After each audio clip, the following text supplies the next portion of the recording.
شوال کے 6 روزوں کی اہمیت اور فضیلت بحوالہ صحیح احادیث۔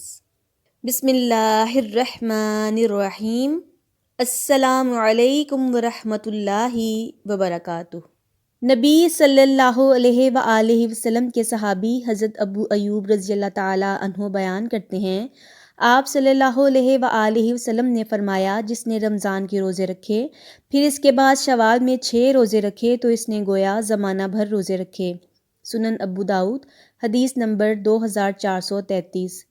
رمضان المبارک کے روزوں کے بعد شوال کے 6 روزے رکھنا واجب نہیں بلکہ مستحب ہیں، اور مسلمان کے لیے مشروع ہے کہ وہ شوال کے 6 روزے رکھے، جس میں فضل عظیم اور بہت بڑا اجر و ثواب ہے، کیونکہ جو شخص بھی رمضان المبارک کے روزے رکھنے کے بعد شوال میں 6 روزے بھی رکھے تو اس کے لیے پورے سال کے روزوں کا اجر و ثواب لکھا جاتا ہے۔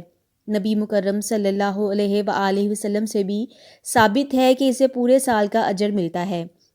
ابو ایوب انصاری رضی اللہ تعالیٰ عنہ بیان کرتے ہیں کہ رسول اللہ صلی اللہ علیہ وآلہ وسلم نے فرمایا، جس نے رمضان المبارک کے روزے رکھنے کے بعد شوال کے 6 روزے رکھے تو یہ ایسا ہے جیسے پورے سال کے روزے ہوں۔ صحیح مسلم، سنن ابو داؤد، سنن ترمذی، سنن ابن ماجہ۔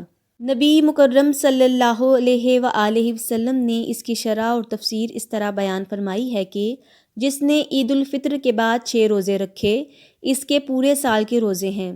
جو کوئی نیکی کرتا ہے اسے اس کا اجر 10 گنا ملے گا، اور ایک روایت میں ہے کہ اللہ تعالیٰ ایک نیکی کو 10 گنا کرتا ہے، لہٰذا رمضان المبارک کا مہینہ 10 مہینوں کے برابر ہوا اور 6 دنوں کے روزے سال کو پورا کرتے ہیں۔ سنن نسائی، سنن ابن ماجہ اور ابن خزیمہ نے مندرجہ ذیل الفاظ کے ساتھ روایت کیا ہے۔ رمضان المبارک کے روزے 10 گنا اور شوال کے 6 روزے 2 ماہ کے برابر ہیں، تو اس طرح یہ پورے سال کے روزے ہوئے۔ شوال کے 6 روزے رکھنے کے اہم فوائد میں یہ شامل ہے کہ یہ روزے رمضان المبارک میں رکھے گئے روزوں کی کمی و بیشی اور نقص کو پورا کرتے ہیں، اور روزے قیامت فرائض میں پیدا شدہ نقص نوافل سے پورا کیا جائے گا، جیسا کہ نبی صلی اللہ علیہ وآلہ وسلم نے ارشاد فرمایا کہ روزے قیامت بندے کے اعمال میں سب سے پہلے نماز کا حساب ہوگا۔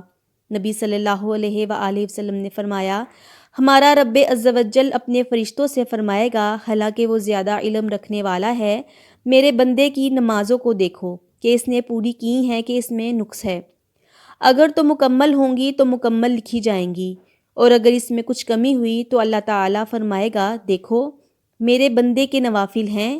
اگر اس کے نوافل ہوں گے تو اللہ تعالیٰ فرمائے گا، میرے بندے کے فرائض اس کے نوافل سے پورے کرو، پھر باقی اعمال بھی اسی طرح لیے جائیں گے۔ سنن ابو داؤد حدیث نمبر 733۔ واللہ عالم۔ If you like my videos, then please like, share and subscribe to my YouTube channel Ummat Muhammad and hit the bell icon for more interesting, knowledgeable and informative videos. Till then, Allah Hafiz.